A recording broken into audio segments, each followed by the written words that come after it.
Abhijit গাঙ্গুলিকে sensor করলো commission. শোকজের পর এবার অভিজিৎ গাঙ্গুলিকে সেন্সর, 24 ঘন্টার জন্য সেন্সর করলো নির্বাচন কমিশন।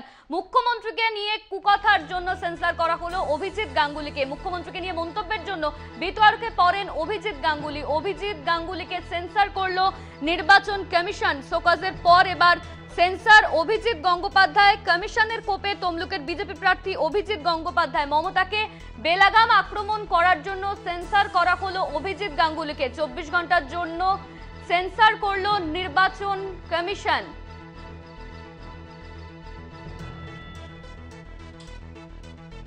শোকজের পর এবার অভিজিৎ গাঙ্গুলিকে সেন্সর করলো নির্বাচন কমিশন। মুখ্যমন্ত্রীকে বেলাগাম আক্রমণের জন্য সেন্সর করা হলো।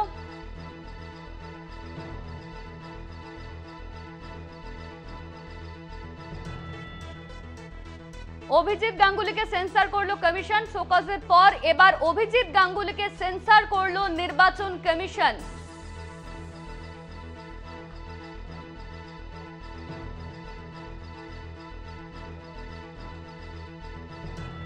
অভিজিৎ গাঙ্গুলিকে সেন্সর করলো নির্বাচন কমিশন। মুখ্যমন্ত্রীকে কুকথার জন্য সেন্সর করা হলো অভিজিৎ গঙ্গোপাধ্যায়কে।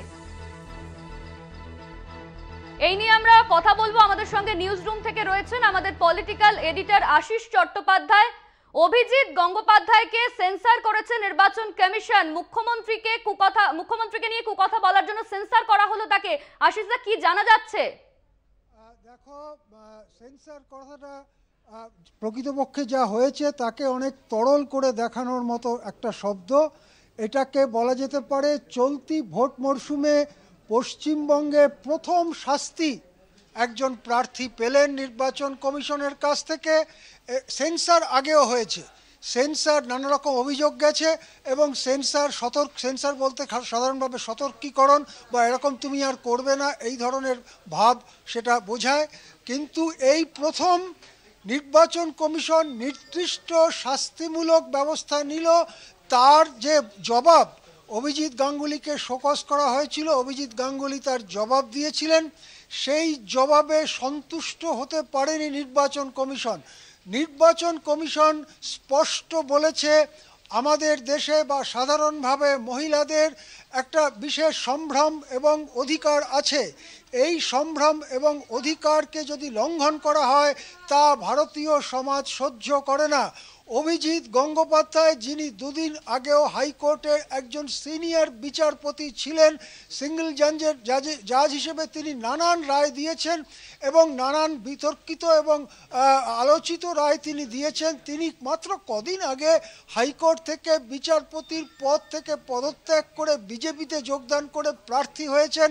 তিনি এমন ভাষা বলেছেন মুখ্যমন্ত্রী সম্পর্কে এবং মুখ্যমন্ত্রীর যে তিনি যে স্ত্রী, তিনি যে মহিলা, এই দিকটিকে বিশেষভাবে ইঙ্গিত করে যে ধরনের কুৎসিত মন্তব্য করেছেন তাতে নির্বাচন কমিশন সম্পূর্ণভাবে তাকে দায়ী ঠিক করলো এবং তাকে শাস্তি দিল।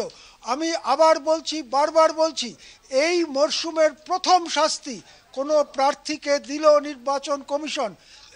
এর আগে অনেক অভিযোগ নির্বাচন কমিশনের কাছে যাচ্ছিল, কিন্তু নির্বাচন কমিশন কি আদৌ কিছু করতে পারে?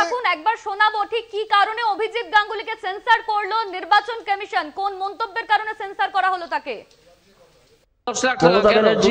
তুমি কত টাকায় বিক্রি হও? সেই জন্য তুমি কত টাকায় মেকআপ করে বেরো? মমতা ব্যানার্জি, তুমি কত টাকায় বিক্রি হও? তুমি কত টাকায় বিক্রি হও? তোমার হাতে তো 8 লাখ টাকা গুঁজে দিলে একটা চাকরি দাও। তোমার হাতে 10 লাখ টাকা গুঁজে দেয় এবং দিয়ে রেশনকে হাওয়া করে দেয় অন্য দেশে।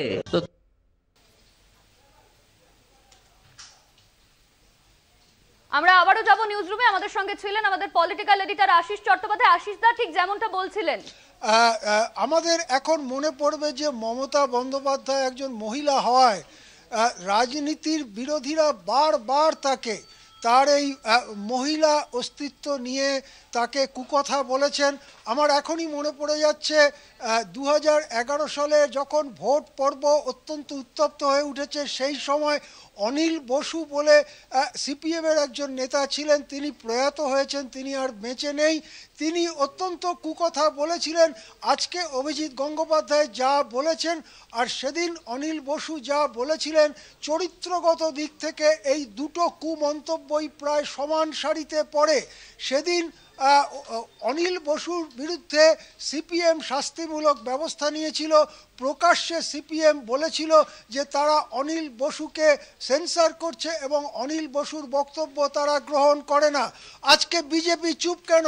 আজকে রাজ্যবাসী জানতে চায়, তারা তৃণমূলের সমর্থক হতে পারে, তারা বিজেপির সমর্থক হতে পারে, তারা বামেদের সমর্থক হতে পারে, কংগ্রেস হতে পারে, কিন্তু তারা জানতে চায় যে এই ধরনের কুকথা বলার পরেও কমিশন শাস্তি দিল, কমিশন একদিনের জন্য নির্বাচনী প্রচার থেকে বিরত করলো, ঠিক আছে, বিজেপি চুপ কেন? দল হিসেবে তারা কি মনে করছে অভিজিৎ গঙ্গোপাধ্যায়ের বক্তব্যকে? এর আগে আমরা দেখেছি বিজেপি দলের মুখপাত্ররা তারা এটা ওনার ব্যক্তিগত মন্তব্য এই বলে দায় এড়াবার চেষ্টা করেছেন। কিন্তু এভাবে কি দায় এড়ানো উচিত? একটা সর্বভারতীয় দল যারা নাকি নৈতিকতার কথা বলে, তাদের বক্তব্য এখনো পর্যন্ত জানা যায়নি।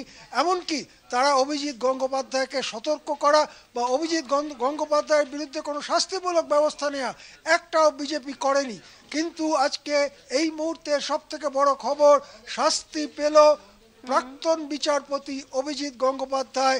বাংলার ভোট মরশুমে এটাই কোনো প্রার্থীর প্রথম কমিশন দ্বারা শাস্তি পাওয়া এবং এটা একটি নজিরবিহীন ঘটনা হিসেবেই থাকলো। আপনাকে ধন্যবাদ আশিস দা, আপনি সঙ্গে থাকুন। আমাদের সঙ্গে নিউজ রুম থেকে ছিলেন আমাদের পলিটিক্যাল এডিটর আশিস চট্টোপাধ্যায়।